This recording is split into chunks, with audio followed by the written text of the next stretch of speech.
देखो, अगर कोई आपका दोस्त है जिसको अभी तक सीबीसी की रिपोर्ट रीड करना नहीं आती, तो आप एक काम करो, उसको ये वीडियो शेयर कर दो। सीबीसी होता है कंप्लीट ब्लड काउंट। इसमें बेसिकली हम तीन चीजों को देखते हैं, आरबीसी को, डब्ल्यूबीसी और प्लेटलेट्स को। जो आरबीसी है वो इंडिकेट करता है ऑक्सीजन स्टेटस को, जो डब्ल्यूबीसी है वो इंडिकेट करती है इन्फेक्शन या इन्फ्लेमेशन को, जो प्लेटलेट है वो इंडिकेट करता है क्लॉटिंग स्टेटस को।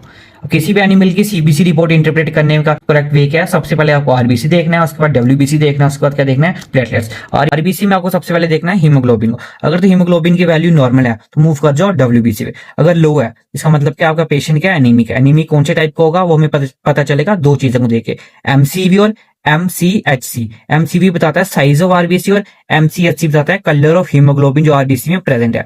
एमसीवी में भी तीन टाइप्स है, नॉर्मल वैल्यू, उससे बिलो या हाई। जो नॉर्मल वैल्यू उसको बोलेंगे नॉर्मोसिटिक, जो बिलो है उसको बोलेंगे माइक्रोसिटिक, जो हाई है उसको बोलेंगे मैक्रोसिटिक। इसी तरह एमसीएचसी में दो वैल्यूज हैं, नॉर्मल और बिलो। नॉर्मल वाली को बोलेंगे नॉर्मोक्रोमिक और बिलो वाली को बोलेंगे हाइपोक्रोमिक, जैसे माइक्रोसिटिक, हाइपोक्रोमिक, एनीमिया। आरबीसी में बस आपको इतना ही पढ़ना है। उसके बाद मूव करते हैं डब्ल्यूबीसी में। डब्ल्यूबीसी में आपको देखना है टोटल ल्यूकोसाइट काउंट में इसकी दो कंडीशन है, या तो वैल्यू हाई होगी या तो लो होगी। अगर हाई है इंडिकेट करेगा इन्फेक्शन या इन्फ्लेमेशन को, अगर लो है इंडिकेट करेगा इम्यूनोसप्रेशन को। उसके बाद आपको मूव करना है डीएलसी पे, डिफरेंशियल ल्यूकोसाइट काउंट में। इसमें बेसिकली हम डिफेंस सेल्स के बारे में पढ़ते हैं। जैसे अगर न्यूट्रोफिल्स की वैल्यू इंक्रीज है, इंडिकेशन होता है बैक्टीरियल इन्फेक्शन या इन्फ्लेमेशन का। लिम्फोसाइट्स की वैल्यू इंक्रीज है, इंडिकेशन होता है वायरल डिजीज या क्रोनिक डिजीज का।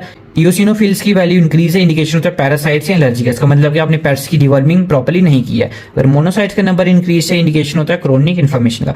अब मूव करते हैं प्लेटलेट्स में। प्लेटलेट्स में दो कंडीशन आती है, या तो उनकी वैल्यू कम होगी या तो हाई होगी। अगर हाई वैल्यू है इंडिकेशन होता है इन्फ्लेमेशन का, अगर लो वैल्यू है इस कंडीशन को बोलते हैं थ्रोम्बोसाइटोपेनिया, इंडिकेशन होता है ब्लीडिंग रिस्क का। और ये कंडीशन हमें देखी जाती है टिक बॉर्न डिजीज में।